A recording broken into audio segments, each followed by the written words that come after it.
उस सर्प को 24 घंटे का मोहलत हरिदास जी ने दिया। बोले श्री वृंदावन बिहारी लाल की जय। तो 24 घंटे का मोहलत मिला। सूर्यास्त हो गया, शाम हो गई, लेकिन देखे कि पश्चिम दिशा से सूर्योदय हो रहा है। सूर्य तो अभी अस्त हुए थे, लेकिन देख रहे हैं कि फिर उल्टा प्रकाश हो रहा है, सूर्योदय हो रहा है, लेकिन सूर्योदय नहीं था। वो सर्प जब निकल करके जा रहे थे तो उनके मस्तक के ऊपर एक विशेष प्रकार की मणि थी जो सूर्य जैसा प्रकाशित कर रही थी, और वो प्रकाश जो है पहाड़ियों के ऊपर टकरा करके पृथ्वी पे पड़ रहा था और उस सर्प के ऊपर भी पड़ रहा था, जिस उस प्रकाश में वो सर्प भी दिखाई दे रहा था। और वो सर्प कई प्रकार के रंग उसके अंदर भरे हुए थे। प्रकृति जैसा रंग जिसमें भर दे, तो जैसी कला जिसमें भर दे, तो सर्प जा रहा था। जब तक प्रकाश रहा लोग देखते रहे। कहने का तात्पर्य यह है कि इस नाम के प्रभाव से जड़ भी चेतन बन जाता है।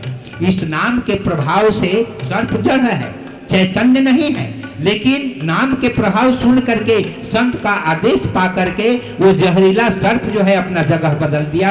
हरिदास जी को जाने की जरूरत नहीं पड़ी। तो सदगुरु की जहाँ पर स्थान होता है वो तपस्थली होता है, वहाँ पर उसका विशेष प्रभाव हो जाता है उस जगह का। भगवान शंकर देखिए जहाँ भी जाते थे वहीं पर बैठते थे जहाँ पर कोई संत तपस्या किया होता था। और माँ अन्नपूर्णा कहते थे कि आप जहाँ उतरते हैं वहीं प्रणाम करते हैं। क्यों? तो कहते थे कि फलाने समय पर यहाँ पर फलाने नाम के संत जो है तपस्या करते थे। थोड़ा सा हम लोग चलते हैं रामचरितमानस में। तपस्या के बात आ गई। हरिदास जी का तो मैंने अब हो गया कि मैंने हरिदास जी तो अंततः वृंदावन आए हैं। अभी 2-3 दिन है, इसके आगे कथा कल परसों आपको सुनाऊंगा।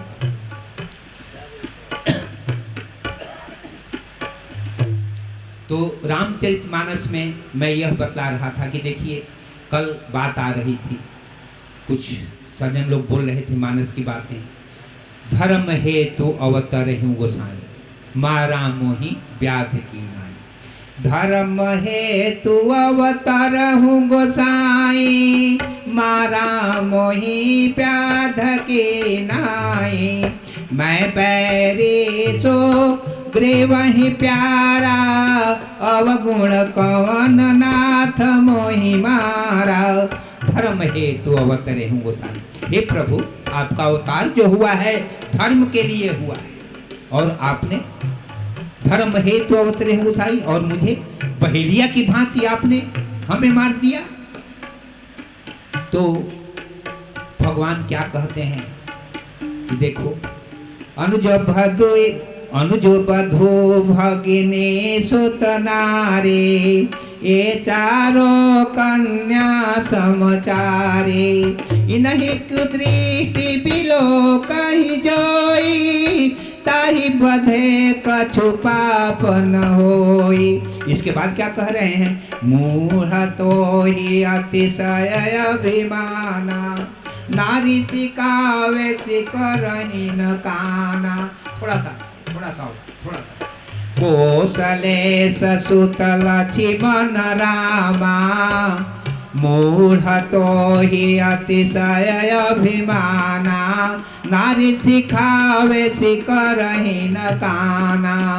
कौशले ससुत लक्ष्मण रामा, कालहि जेते सकहि संग्रामा। कह रहे हैं कि राजा दशरथ के पुत्र राम लक्ष्मण जो हैं सम्रांगण में काल को भी विजय प्राप्त कर सकते हैं, समर्थमान में भगवान शंकर के समान हैं। जैसे सोने की वस्तु बनाना, कि जो सोने की वस्तु बनाने के लिए जो नक्शा देता है वह सदगुरु है, जो नक्शा देता है।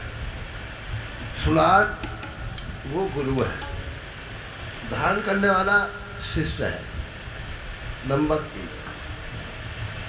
मानसून उठना वो सदगुरु है, बादल बनना वो गुरु है, बारिश को ग्रहण करना प्रकृति वो शिष्य है।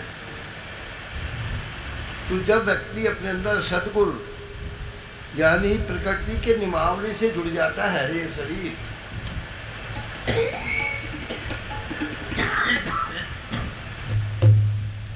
तो इसमें कुछ नहीं करने की आवश्यकता। आप लोगों को खुद पर खुद अंदर सद्गुण पैदा होने लगते हैं। नंबर 1, दिनचर्या प्रकृति से अपने शरीर को जोड़ लो, स्थूल शरीर को जोड़ लो। नंबर 2, स्नान आदि करने के बाद में थोड़ी देर मौन होकर बैठना सीख लो। दिनचर्या से जो उत्पन्न होने वाली तुम्हारी स्थूल शरीर क्रिया है, वह तुम्हारे शरीर की शुद्धिकरण है, जो अच्छे भाव बनेंगे। क्योंकि शुद्ध शरीर में शुद्ध आत्मा का वास हो सकता है। जब शुद्ध आत्मा शरीर होगा तो शुद्ध आत्मा का वास होगा, शुद्ध विचार होंगे तो शुद्ध भाव होंगे। भाव ही अंदर में जाकर के गुरु से अपने सद्गुण से मिल सकता है। ध्यान रखो। तो यहाँ यही चर्चा चल रही थी। अभी अभी आप बाली का किस्सा सुन रहे थे कि जब भगवान राम ने बाली को छुप करके मार दिया, तो वह अपनी मुद्रा में बैठा हुआ था। क्या मुद्रा थी उसकी? करहाट तू के सीने में तीर था, हाथ इस प्रकार थे, मुद्रा थी।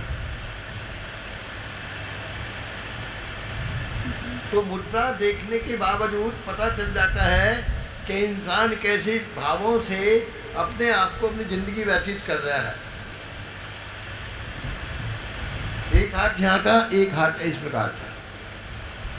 तो अपने उन विषय को छुपाना चाह रहा था।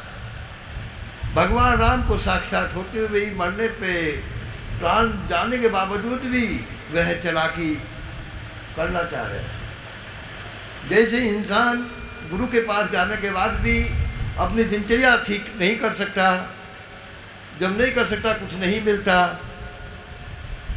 तो मोटी भाषा में भी कहते हैं नातन ना जाने आंगन टेढ़ा।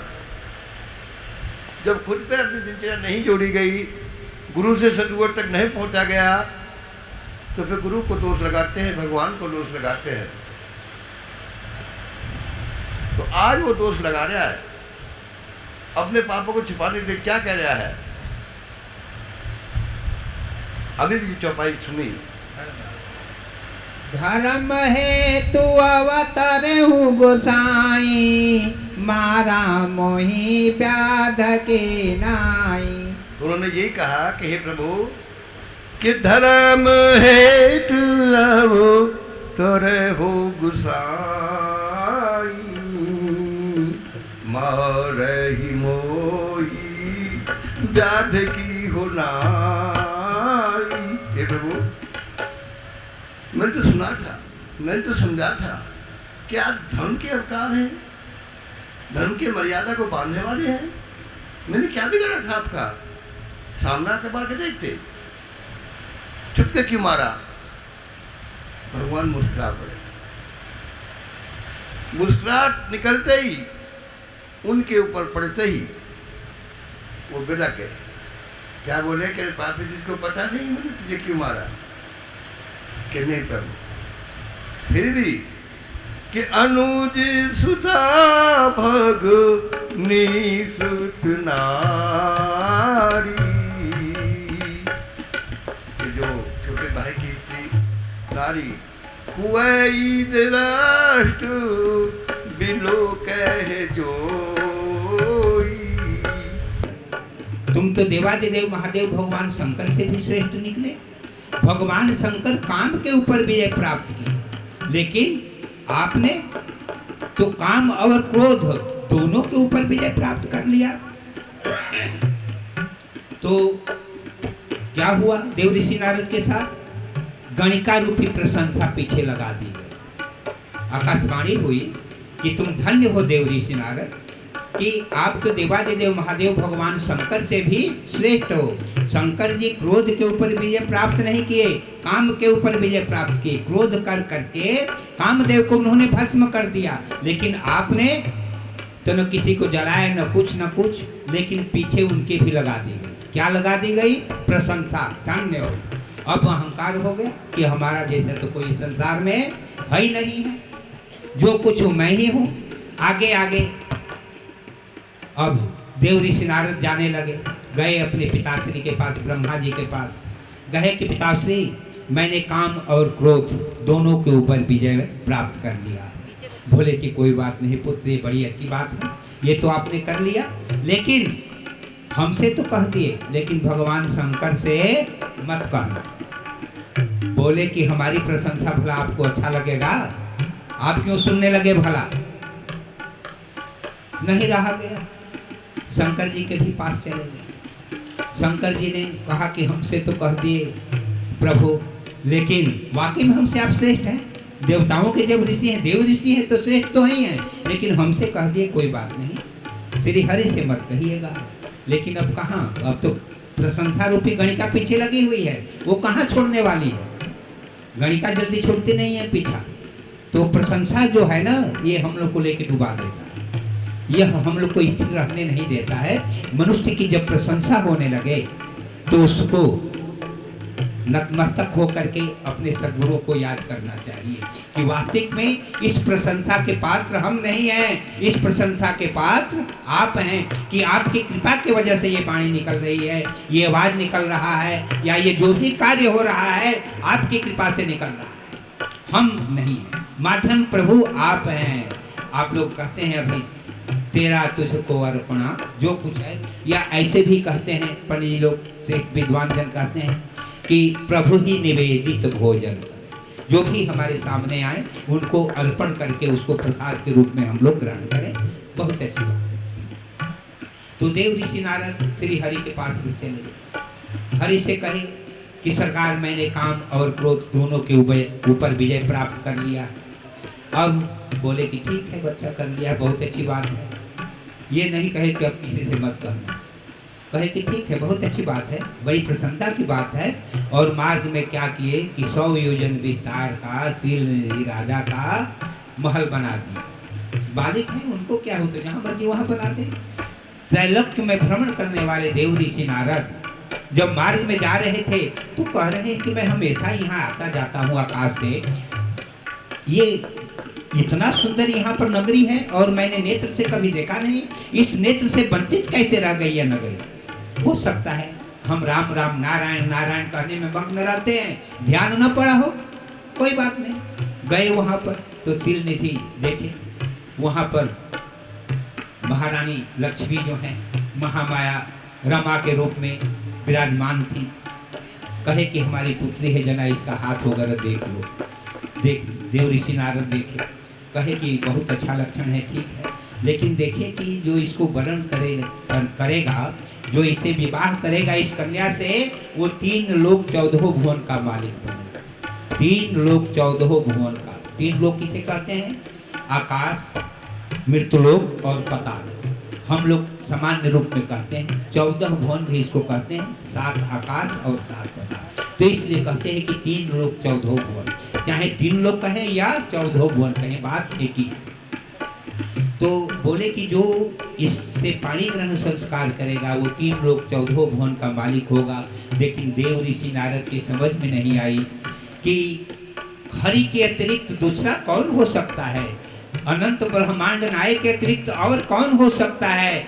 लेकिन अब तो माया महाठगिन तो है जानी, केशव के त्रिगुण फांस लिए कर डोले, बोले मधुरी बानी, केशव के कमला है बैठी, शिव के भवन भवानी, माया महाठगिन तो है जानी। ये माया इतनी प्रबल है कि ये किसी को छोड़ने वाली नहीं है। बोले श्री वृंदावन बिहारी लाल के जय। तो क्या हुआ कि उनको लेकर के आते हैं। आने के बाद देव ऋषि नारद कहते हैं कि सबसे बढ़िया हमारे प्रभु ही हैं, क्यों नहीं इस लड़की से शादी कर लिया जाए। एक परमपिता परमेश्वर ही 3 लोक 14 भुवन का मालिक होंगे कि दूसरा मैं हो जाऊंगा। जा करके वहाँ पर उनका स्वरूप मांगने के लिए निर्णय करते हैं। जब जाने लगे हरि के पास तो जा करके वहाँ पर उनसे कहते हैं कि प्रभु आप हमारा शुभ चिंतक हैं अपने स्वरूप मुझे दे दीजिए। कहे कि ठीक है, आप वह कीजिए जिसमें हमारा भला हो। तो कहे कि हाँ नारद, वास्तविक मैं वही कार्य करूंगा जिसमें आपकी भलाई होगी। इधर देवादिदेव महादेव भगवान शंकर अपने 2 दूतों को भेज दिए कि देखो काम क्रोध के ऊपर विजय प्राप्त करने वाले की क्या दशा हो रही है। इधर हरि ने क्या किया कि शरीर जो है तो अपना दे दिया, लेकिन चेहरा जो था बंदर का दे दिया, मुख जो है बंदर का दे दिया। अब जब गए वहाँ पर तो तिलनिधि राजा के यहाँ दरबार लगा हुआ था, वहाँ पर जयमाल हो रहा था। जयमाल में रमा जो थी लेकर के जयमाल घूम रही थी और बैठ करके देव ऋषि नारद सबसे पहले ही पंक्ति में बैठे थे। उनके स्वरूप को देख करके वहीं से कट गई, दूसरे लाइन में चली गई।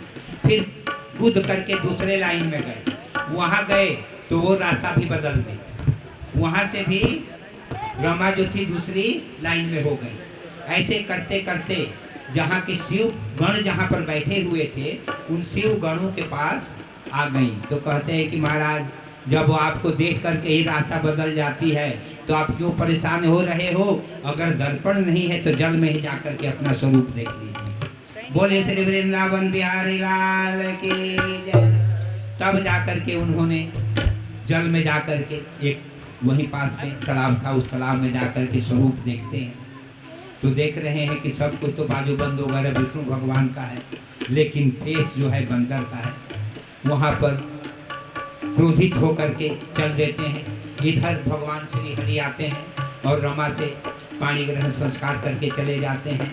रास्ते में ही गरुड़ पर रमा और विष्णु भगवान दोनों बैठे हुए जा रहे थे। देव ऋषि नारद से मार्ग में ही मुलाकात होती है। कहती है कि हमेशा मनमानी किया है विष्णु, आज बहुत अच्छे जगह पे शत्रुता उसने ली है। कभी दधीसी की हड्डी मांग लिया तो कभी बलि बन करके बामन बन करके बलि को छल कर दिया, आज उसको मजा चखाऊंगा। अब क्रोध करके चले हैं और जा करके भगवान को श्राप दे देते हैं कि जाओ, जिस बंदर के स्वरूप ने आपने हमको छला, यही बंदर आपके काम आएंगे, आपके कार्य को संभालेंगे, संवारेंगे। और जिस औरत के वियोग में हमें ये मिला, इसी तरह से आप भी नारी विरह में जंगल में भटकेंगे। तो भगवान की बहुत पीड़ा है, उनकी हर इच्छा में कुछ न कुछ लीला छुपी हुई होती है, नहीं तो उनको वहाँ तपस्या करने की क्या जरूरत पड़ती। अच्छे भले काम उनका चल रहा था, लेकिन मालिक की कृपा ऐसी होती है कि कुछ न कुछ वो हेतु बना देते हैं, कारण बना देते हैं, जिसके वजह से हम लोग इस संसार में आकर के नाना प्रकार का दृश्य उत्पन्न होता है और उसमें हम लोग भागीदार बन जाते हैं। तो इसलिए कभी भी प्रशंसा हो, जिस प्रकार से प्रशंसा देव ऋषि नारद को डुबा दी, उसी प्रकार से प्रशंसा हम आप सबको भी नुकसान पहुंचा सकती है। इसलिए प्रशंसा कभी अगर कोई कहे तो हम लोग को कहना चाहिए कि नहीं नहीं, ये तो आपकी बड़कपन है कि यह यश आप हमें दे रहे हैं, वास्तविक में मैं इसका अधिकारी नहीं हूँ। यह तो हमारा धर्म है कि मैं आप लोगों की सेवा करूँ, इसमें मैं प्रशंसा का पात्र नहीं हूँ। नहीं तो प्रशंसा होने पर जीव के अंदर अहंकार उत्पन्न होता है और वो एक दिन देव ऋषि नारद की तरह पतन के कगार पे पहुँच जाता है। क्या अब मर्यादा रह गई थी उस वक्त नारद की कि भगवान को श्राप दे दिए। बाद में कहते हैं कि मैं अपना श्राप वापस ले रहा हूँ, तो कहते हैं कि नहीं नारद, ये जो कुछ आपने किया ये हमारी इच्छा थी। तो जो कुछ भी होता है हम लोग के जीवन में ये मालिक की कृपा है, साथ में हम लोग का अपना कर्म होता है। इसलिए कहते हैं कि कर्म प्रधान विश्व रचि राखा, जो जस करहि सो तस फल चाखा। पूज्य संत श्री किरण दास जी महाराज की छत्र छाया में आज हम लोग सर्वधर्म सम्मेलन में उपस्थित हुए हैं। मान्यवर श्रेष्ठ जन और बच्चे यथायोग सबको प्रणाम और शुभ आशीर्वाद। जो जहाँ भी हो अतिशीघ्र आकर के इस पंडाल में अपना अपना स्थान ग्रहण कर लें। सधन्यवाद। आज हम लोग हरि नाम संकीर्तन करते हुए परमेश्वर की चर्चा करते हैं। परमेश्वर मतलब परम ईश्वर, उनके ऊपर कोई और भी सत्ता नहीं है।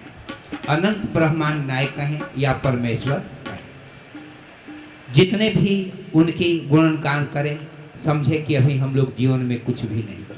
इसलिए जितना हो सके परमेश्वर का भजन करना चाहिए।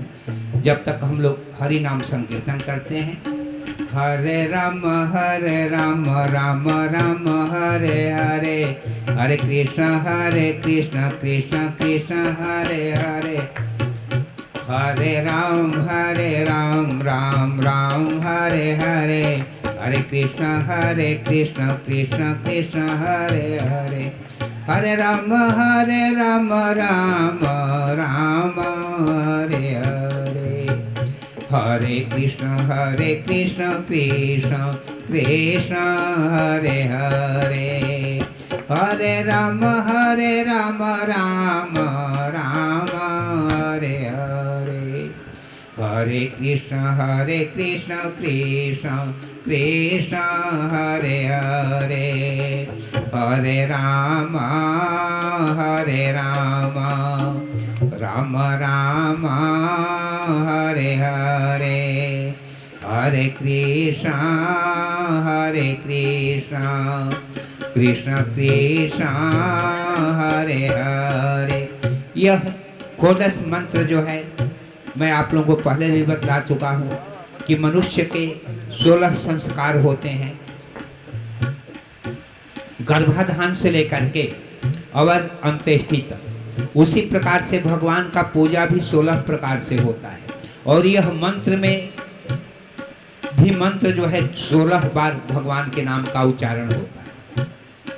हरे राम, जो समस्त विघ्नों को हरण करने वाले हरि सतयुग में थे, त्रेता में राम आए, द्वापर में श्री कृष्ण आए, और इस कलिकाल में इन तीनों युग के प्रधान देवता का नाम स्मरण करके हम लोग अपने जीवन को कृतार्थ करते हैं।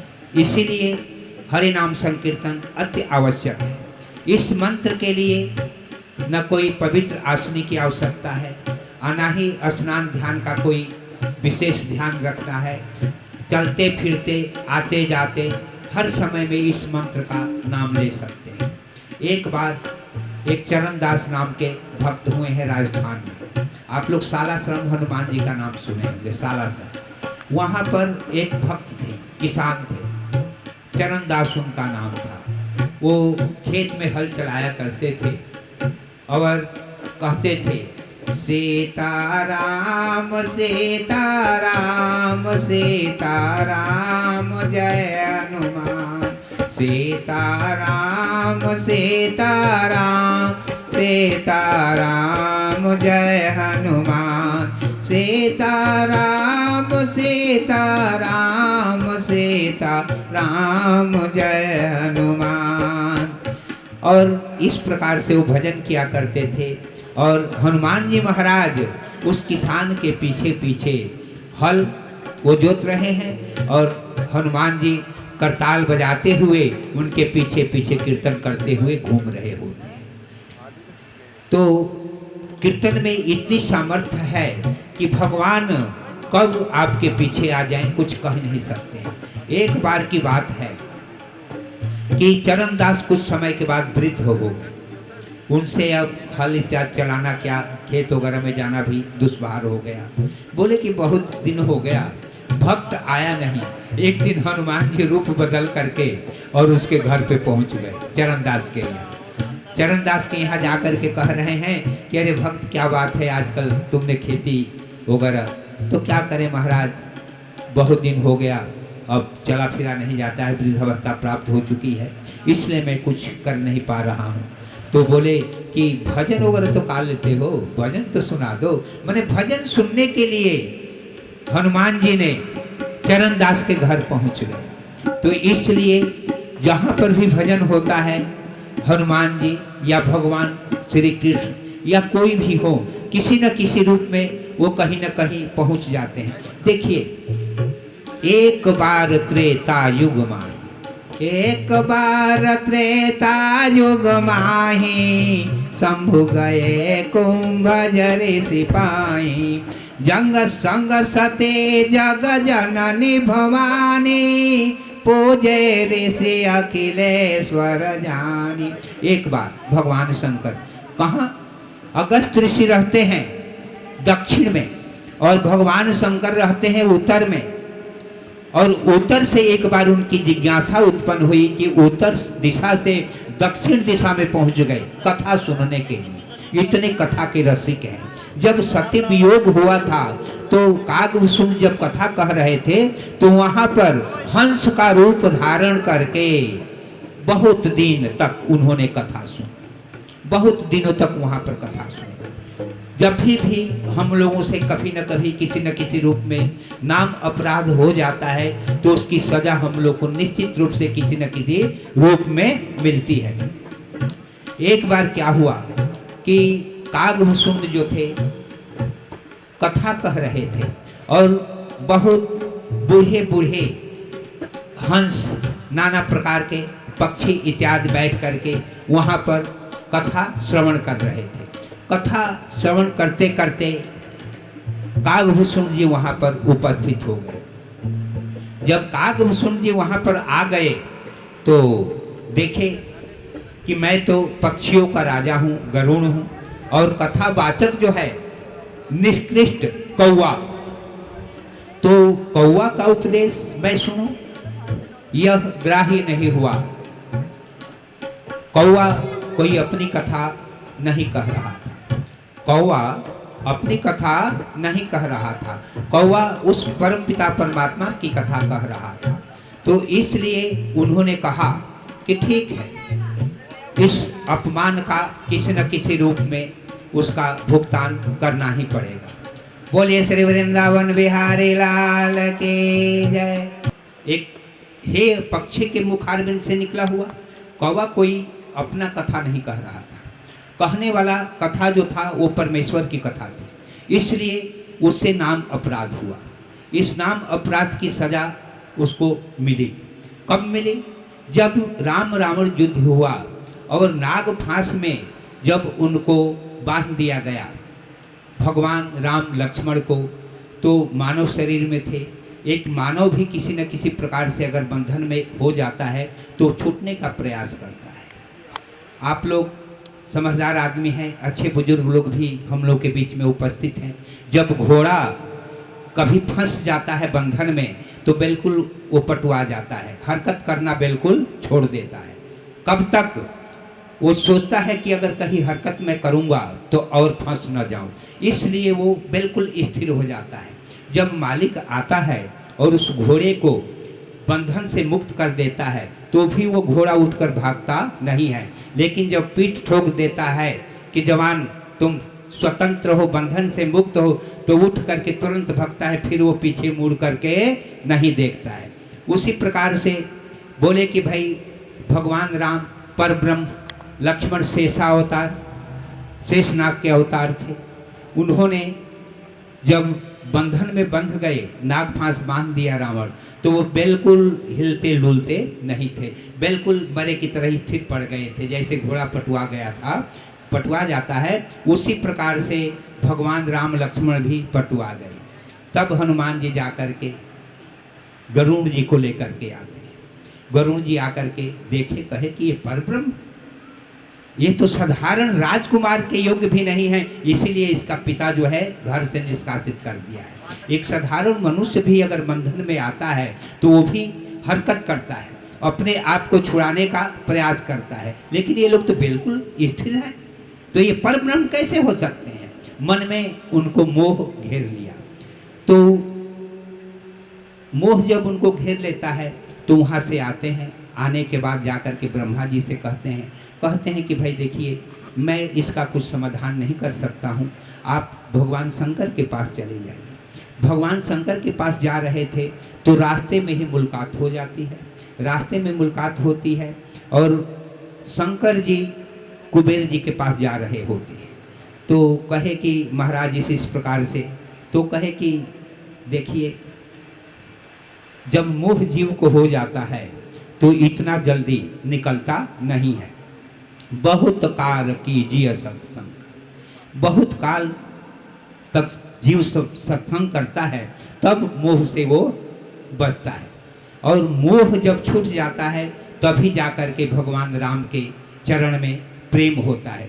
बेतु बिनु सतसंग न हरे कथा, तेहि बिनु मोहन भाग, मोह गए बिनु राम पद, होहि न दृढ़ अनुराग।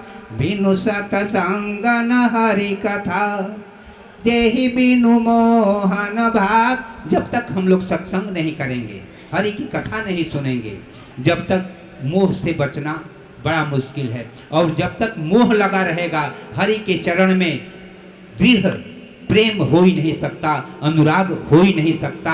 इसलिए सत्संग अति आवश्यक है। सत्संग हम लोग को खूब करना चाहिए, तब जा कर के वहाँ पर ब्रह्मा जी कहते हैं कि भाई देखो मैं इसमें कुछ नहीं कर सकता हूँ, शंकर जी के पास जाइए। शंकर जी कहते हैं कि ऐसे तो मोह में आने का मतलब ही नहीं है।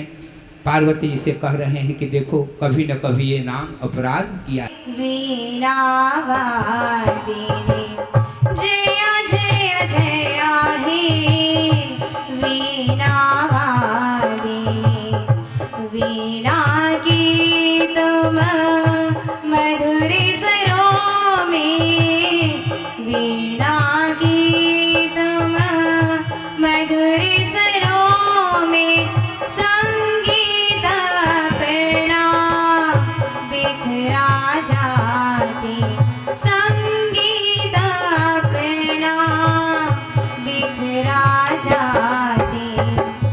जय जय जय हे वीणा वादिनी, जय जय जय हे वीणा वादिनी।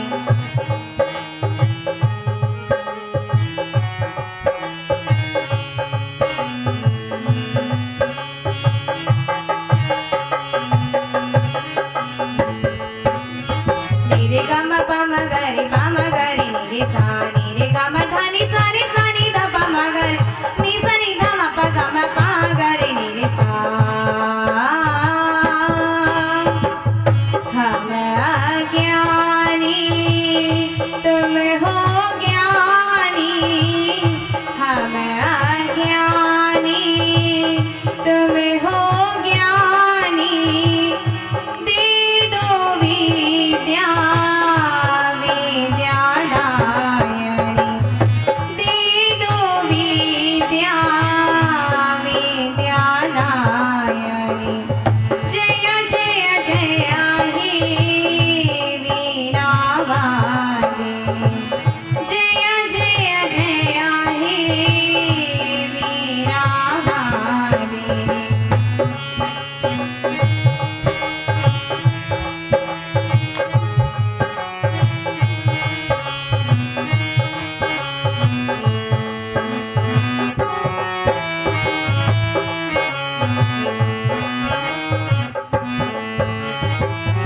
हम निर्बली हैं, दीन दुखी हैं, हम निर्बली हैं, दीन दुखी हैं, तुम सबके दुख हरने वाली, तुम सबके दुख हरने वाली।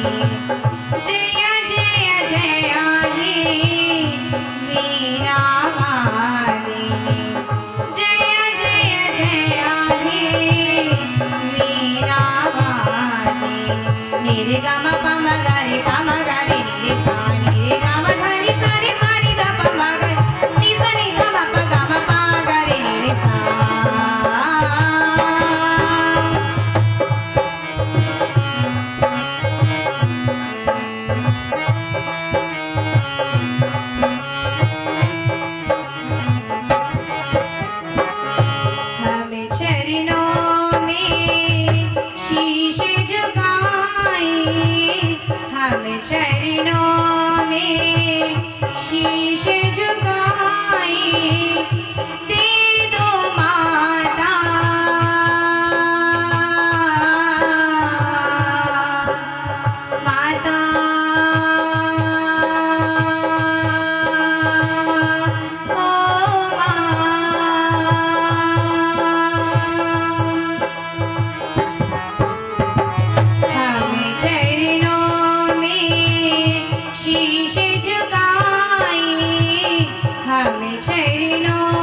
रे